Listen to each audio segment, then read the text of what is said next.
28 ఏళ్ల వినోద్ ఒక school teacher. కొత్తగా ట్రాన్స్ఫర్ అయ్యి ఒక చిన్న గ్రామానికి వచ్చాడు. ఆ ఊరు చాలా నిశ్శబ్దంగా ఉంటుంది. సాయంత్రం 7 అయ్యేసరికి రోడ్లు అన్నీ ఖాళీగా మారిపోతాయి.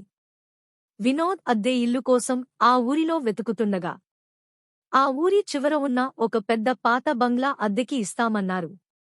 వినోద్కి ఆ ఇల్లు బాగా నచ్చింది. అయితే ఆ ఊరి గ్రామస్తులు మాత్రం ఆ ఇంట్లోకి అద్దెకి వెళ్ళొద్దని, అక్కడ దెయ్యాలు ఉంటాయి అని చెప్పినా వినకుండా ఆ ఇంట్లోకి అద్దెకి దిగాడు. వినోద్ ఆ ఇంట్లోకి వెళ్లిన మొదటి రోజు ఆ ఇల్లు చాలా నిశ్శబ్దంగా ఉన్నట్టు అనిపించింది. ఆ రోజు రాత్రి సమయం 11 గంటలు అయ్యాక పై అంతస్తు నుంచి పెద్ద పెద్ద అడుగుల శబ్దం వినిపించింది.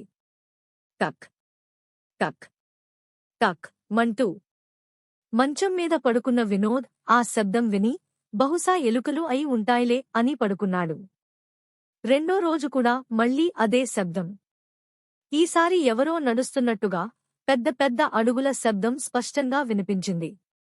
ఒక్కసారిగా మెలకువ వచ్చి వినోద్ టార్చ్ తీసుకుని పైకి వెళ్లాడు. డోర్ తెరిచి చూస్తే ఎవరూ లేరు. కాని నేలమీద తడి అడుగుల ముద్రలు ఉన్నాయి. అవి కొత్తగా ఉన్నట్టు వినోద్కి కాస్త తెలివైనవాడు, ధైర్యవంతుడు కావడం వల్ల వాటిని పట్టించుకోకుండా తన గదిలోకి వెళ్ళిపడుకున్నాడు. ఇంకా మూడో రోజు రాత్రి కిచెన్లో పాత్రలు అన్నీ ఒక్కసారిగా శబ్దం చేశాయి. పడుకున్న వినోద్ లేచి కిచెన్లోకి వెళ్లేసరికి అతని కాళ్ల దగ్గరికి పైనుండి ఒక వాటర్ గ్లాస్ వచ్చి పడింది. అది చూసిన వినోద్ గుండెల్లో భయం మొదలయ్యింది. భయంగా, ఎవరున్నారు ఇక్కడ అని అరిచాడు. సమాధానం లేదు. ఆ రాత్రి 2 గంటలకు అతనికి స్పష్టంగా ఒక మహిళ ఏడుపు వినిపించింది, చాలా దగ్గరగా. ఆ శబ్దం తన బెడ్రూమ్ బయట నుంచి వస్తోంది. వెళ్లి డోర్ నెమ్మదిగా తెరిచాడు. కారిడార్ చివర తెల్లగా ఏదో కదిలింది. అతను దగ్గరికి వెళ్లేసరికి అక్కడ ఏమీ లేదు. కాని గోడమీద ఒక ఫోటో కనిపించింది. అది ఒక కుటుంబం ఫోటో. అందులో ఒక మహిళ ముఖం మీద గీతలు వేసి ఉన్నాయి. ఆ తరువాత రోజు వినోద్ వెళ్లి ఊరి పెద్దని కలిసి ఆ బంగ్లా చరిత్ర అడిగాడు. ఆ పెద్ద మనిషి ఇలా చెప్పడం మొదలుపెట్టాడు. ఆ ఇంట్లో 5 ఏళ్ల క్రితం వరకు ఒక కుటుంబం ఉండేది. భర్త అనుమానంతో తన భార్యను అదే ఇంట్లో చంపేశాడు. ఆ తర్వాత అతను కూడా ఉరి వేసుకున్నాడు. అప్పటినుంచి ఆ ఇల్లు ఖాళీగానే ఉంది. ఆ మాటలు విన్న వినోద్ షాక్ అయ్యాడు. ఆ రాత్రే తను ఆ ఇల్లు వదిలి వెళ్లాలని నిర్ణయించుకున్నాడు. బట్టలు సర్దుకుంటూ ఎదురుగుండా ఉన్న అద్దంలో చూశాడు. తన వెనుక ఎవరో ఒక మహిళ నిలబడి ఉంది.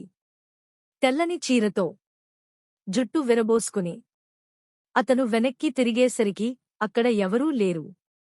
చూస్తుండగా ఒక్కసారి ఆ గదిలోని లైట్స్ అన్నీ ఆగిపోయాయి. ఇల్లు మొత్తం చీకటి కమ్ముకుంది.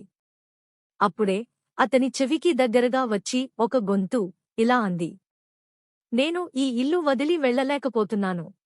ఆ మాటలు విన్న వినోద్ భయంతో బయటికి పరుగెత్తడానికి ప్రయత్నించాడు. కాని ఆ డోర్ తెరుచుకోలేదు. ఆ మరుసటి రోజు గ్రామస్తులు ఆ ఇంటి ముందు గుంపుగా చేరారు. ఆ ఇంటి తలుపు బయటనుంచి లాక్ చేసి ఉంది. లోపలికి వెళ్లి చూస్తే వినోద్ కనిపించలేదు. కాని చిత్రంగా ఆ గదిలోని గోడమీద కొత్తగా ఒక ఫోటో కనిపించింది. అదే కుటుంబ ఫోటో.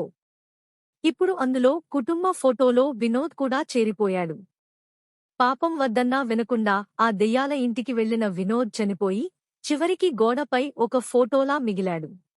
ఇంకా అప్పటినుండి అది దెయ్యాల బంగ్లాగానే మిగిలిపోయింది. దానివైపు మళ్లీ ఎవరు వెళ్లే సాహసం చేయలేదు. ఈ కథ మీకు నచ్చిందా? నచ్చితే ఈ వీడియోని లైక్ చేయండి, షేర్ చేయండి.